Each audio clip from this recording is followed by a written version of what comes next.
खबर गाजीपुर से है, जहां जम्मू कश्मीर के एलजी मनोज सिन्हा ने जिले के कई कार्यक्रमों में शिरकत की। एलजी मनोज सिन्हा अपने 2 दिवसीय दौरे के तहत कल गाजीपुर पहुंचे थे और आज जिले में आयोजित कई कार्यक्रमों में शामिल हुए। जम्मू कश्मीर के उपराज्यपाल मनोज सिन्हा गाजीपुर के सिखड़ी क्षेत्र में स्थित मदन मोहन मालवीय कॉलेज में आयोजित कार्यक्रम में शिरकत करते हुए छात्र छात्राओं को संबोधित किया। इस दौरान उन्होंने नई शिक्षा नीति को विद्यार्थी समेत पूरे शिक्षा जगत के लिए बेहद महत्वपूर्ण और देश परिवर्तनकारी बताया। आपको बता दें कि एलजी मनोज सिन्हा ने बक्सूपुर क्षेत्र में स्थित एक निजी आई हॉस्पिटल का शुभारंभ किया। इसके अलावा एलजी मनोज सिन्हा ने हथियाराम मठ पहुंचकर दर्शन पूजन भी किया। विद्यार्थी एवं नई पीढ़ी के लोग मौजूद हैं। मैं उन नौजवान दोस्तों से कहना चाहता हूं कि महामना ने नौजवानों को ऊर्जा का प्रतीक माना था। वो मानते थे कि देश को गरीबी से मुक्ति दिलाने में नौजवानों को आधुनिक वैज्ञानिक और तकनीकी शिक्षा मिलनी चाहिए, ताकि कृषि और औद्योगिक क्रांति हमारे देश के प्राकृतिक संसाधनों का दोहन कर सके और भारत उन्नति की ओर अग्रसर हो सके।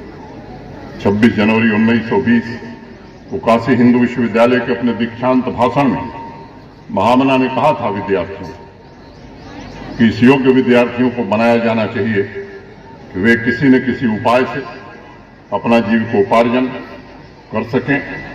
और वो बार बार इस बात को दोहराते थे कि हाई स्कूल की भी शिक्षा अन्य देशों की भांति तभी सफल मानी जा सकती है जब वह विद्यार्थियों के अर्थोपार्जन योग्य बनावे। नौजवान साथियों, आज जब शिक्षा और रोजगार की बात आती है तो उसके बीच में जो एक खाई है उसकी चर्चा भी होती है। महामना मदन मोहन मालवीय की उस दौर में कही हुई बात आपके बीच आज उद्धृत करना चाहता हूं। वर्तमान शिक्षा प्रणाली का सबसे बड़ा दोष यह है कि 20 वर्ष की शिक्षा के बाद भी नवयुवक अपने स्त्री तथा निर्धन माता पिता के निर्वाह के लिए कुछ नहीं कर पाता। अतः वर्तमान शिक्षा प्रणाली जड़ से ही दोषयुक्त है और इसमें आमूल सुधार की आवश्यकता है, जिसके लिए सामूहिक प्रयत्न होने चाहिए। मैं मानता हूं हमारा देश इस परिवर्तन का लंबे समय से इंतजार कर रहा है।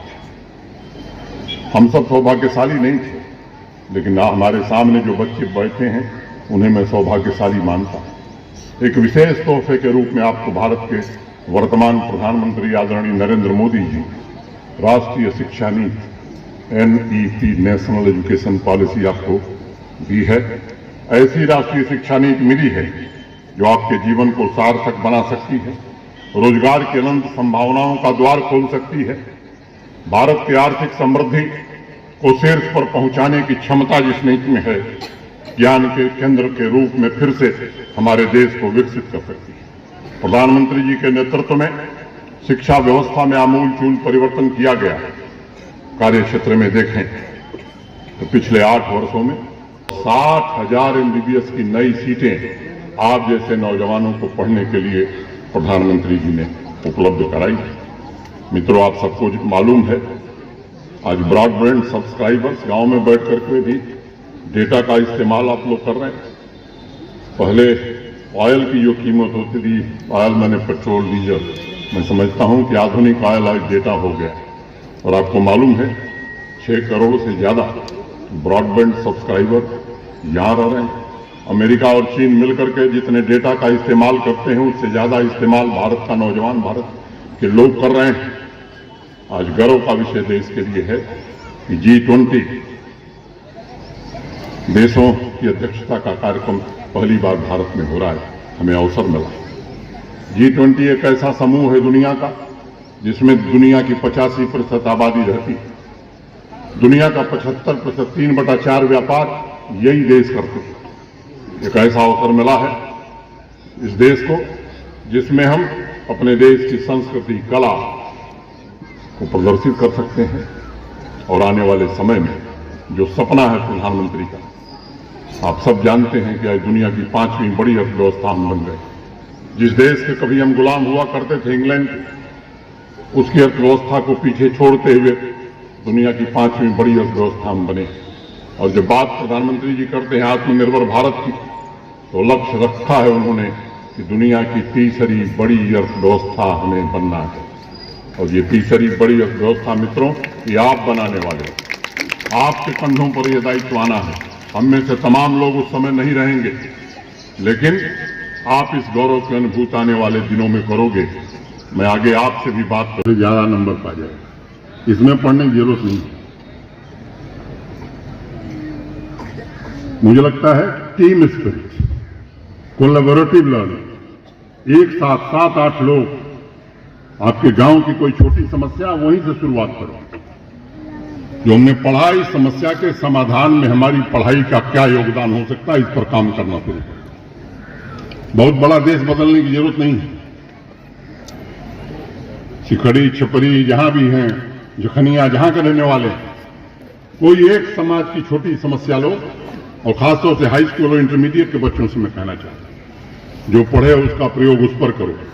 और समाज के एक बड़े वर्ग, एक छोटे वर्ग की समस्या का भी समाधान आपने किया, तो आत्मनिर्भर भारत बनाने में आपका भी योगदान हो सकता है। ठीक है, फंस गए, उलझ गए हम लोग, नंबर आया नहीं आया।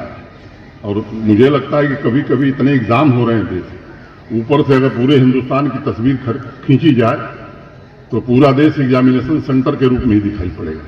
कभी हाई स्कूल का एग्जाम, तो कभी सीबीएसई का एग्जाम, तो कभी यूपी बोर्ड का एग्जाम, तो कभी आईएएस का एग्जाम, तो कभी सिपाही भर्ती का एग्जाम। इससे देश को बाहर निकलने की जरूरत है।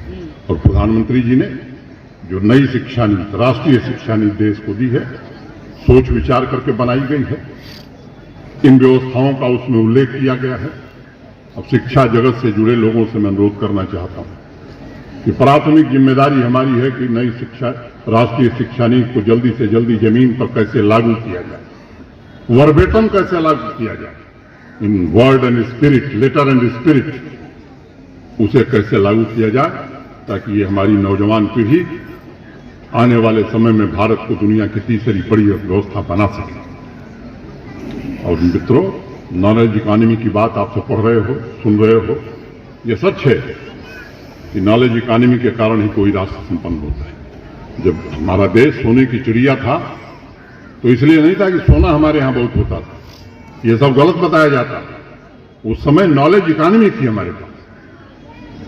हमारे पानी के जहाज, न्यूटन जिसका मैं जिक्र कर रहा था, ब्रिटिश पार्लियामेंट में उसने बयान दिया कि अभी तक हमारे वैज्ञानिकों ने ऐसी कोई खोज नहीं की है जिसके कारण समुद्री पानी के जहाज अपना रास्ता भूल न सके। उस समय लागर्थिन के आधार पर, गणित के आधार पर हिंदुस्तान के पानी के जहाज सुदूर दक्षिण अफ्रीका के आगे सकोरता तक जाते। गाजीपुर की शान द होटल ग्रैंड पैलेस। शादी हो, इंगेजमेंट हो, बर्थडे पार्टी, मैरिज एनिवर्सरी या किट्टी पार्टी, या हो कोई मीटिंग, आपके पार्टी में भर दे जान। अत्याधुनिक सुख सुविधाओं के साथ 3 बैंक्वेट हॉल, लजीज व्यंजन से संपन्न शानदार रेस्टोरेंट, आपके पार्टी में 4 चांद लगाने के लिए बड़ा सा लॉन और पार्किंग की सुविधा। जरूर पधारिए द होटल ग्रैंड पैलेस, चुंगी हीरो एजेंसी के सामने, लंका, गाजीपुर।